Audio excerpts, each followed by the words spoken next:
Hello, everybody. It's George from Ireland. So I'm going to lay out my reasons why I believe the Trump-Vance ticket will win. Now, I am being a day one abominator of Trump.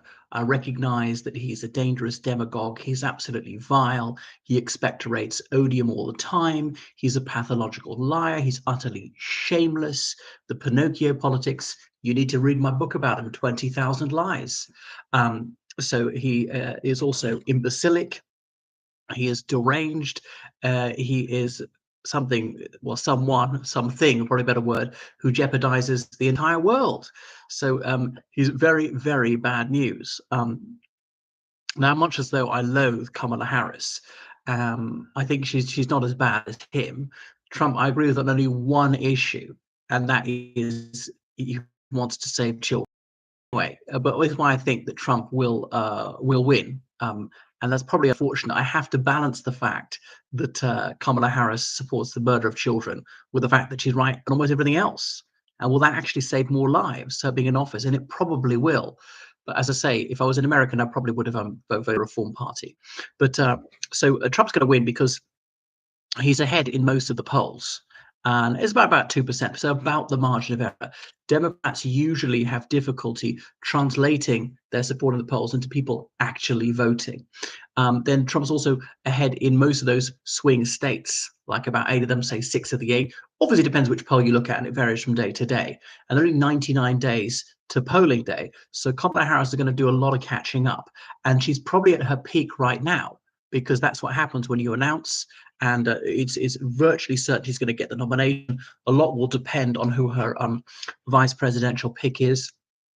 Doesn't seem to make much difference. Tim Kaine, he was Hillary Clinton's running mate, isn't that right? I mean, I can scarcely remember, who was the dullest man ever. I mean, Hillary Clinton, say what you like about her, she's not exactly dull, kind of wooden, stiff, false, but distinctive. Had name recognition, and the people who Kamala Harris probably going to pick is probably not going to have name recognition, someone to balance her. They say, your vice presidential running mate doesn't really help you. You want to have someone at least he doesn't hurt you.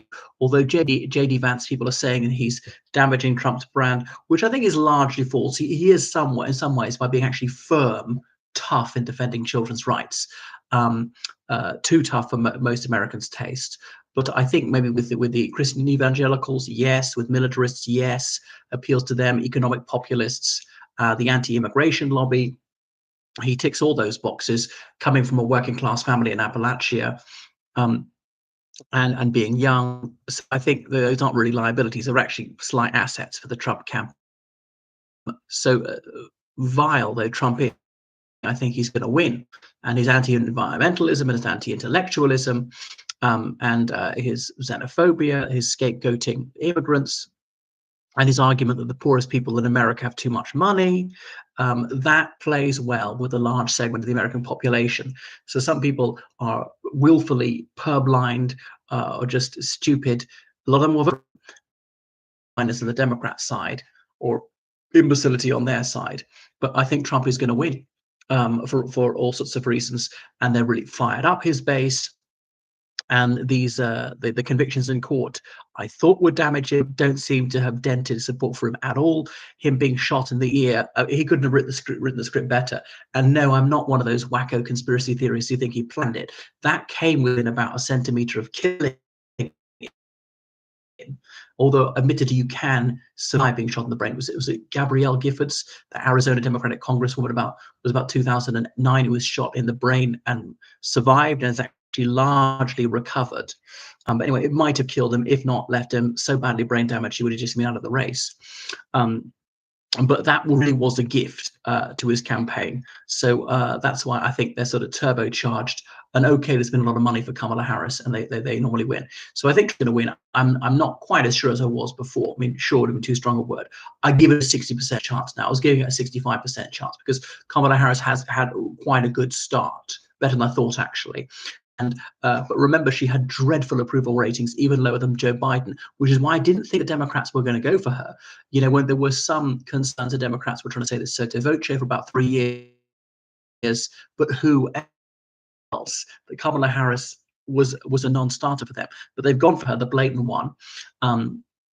but as they should probably sink down when people really think about it, and some of this enthusiasm fizzles out. But at the moment they're effervescing, and that's why Trump seems to have that willing formula. Will get back in, but if he does, it's he's unlikely to get both the Senate and the House of Representatives. Get one or other. Another thing is the states elect the president. It's not the individuals, not the popular vote. It's the electoral college. Remember, each state has a number of electoral votes equal to the size of its congressional delegation, and then every state has 2 senators, regardless of its population. So Florida has it's not Florida. Forgive me. California's the most. Is it 48?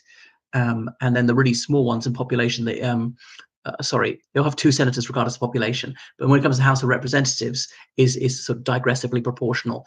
And California will have like 48, I think, and the really small ones like Wyoming have 1.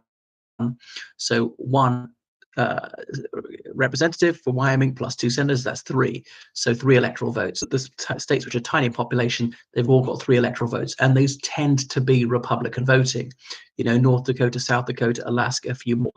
Admittedly, there are states with small populations which are Democrat voting, or Maine, but they're not New Hampshire anymore, maybe Vermont or Maine, but they're not so many of those, and their populations aren't quite so minuscule, because what's it called? Wyoming has got, is it 300,000 people? If you're to do proportionally, they'd have about a fifth of a senator, not 2 senators, or a fifth of a representative. So that's why Trump was able to win the Electoral College actually quite handily, despite losing the popular vote by 2 percentage points to 3 million votes. And despite Joe Biden winning the Electoral College by the popular vote by 4.5%, or 7 million votes at a high turnout. That's why that's why Joe Biden, though he did win the Electoral College, it wasn't by a huge margin. And in times out of the last 5, the candidate who won the popular vote lost the Electoral College. So, and Florida is neck and neck. But I think the Republicans are going to win that one again, and so on. And most of them, North Carolina, I think they're going to win again. Georgia, I think that one is too close to call. Pennsylvania, I find that quite difficult. If Josh Shapiro, the governor, a Democrat, if he is Kamala Harris's running mate, and I think he will be, then I think the Democrats will narrowly get that one. A place like Michigan could go either way, despite having a Democratic governor, Gretchen Whitmer, and people have spoken about her as being the vice presidential nominee of the Democratic Party. I don't think they'll do it, because they probably would think it is too radical to have 2 women on the ticket. Having an all-female ticket wouldn't put me off one whit, but maybe there's some bigots out there who might think it's a bad thing. I mean, I wouldn't care if the USA never had a white male as president again. Republican violent, I wouldn't care if we never had a white boy as president. I wouldn't give a damn if we never had a white or a male as prime minister or ever again. But there are some people of white nationalists or sexists or whatever who do care. I want someone who shares my attitudes, going to implement the right policies. I don't care which demographic categories they happen to fall. So Trump's campaign and his base are fired up, and they've got their slogans, and they've got some elements of the media which are really sympathetic. And the Democrats, their policies on infrastructure, which actually help average people, they haven't translated into love for Joe Biden or Kamala Harris. Kamala Harris failed on the border, and she comes across as sort of sneering and snooty and so on, and too much of an ivory tower intellectual. Remember, prosecutors often quite unpopular, not tough enough for some, but is she too soft on others? So she just can't win, really. I mean, the fact that she's childless, that will count against with some people. It shouldn't do. I don't care that she's childless. So that's why I think that Trump and Vance are going to win. Though not by much. I think it'll be quite close.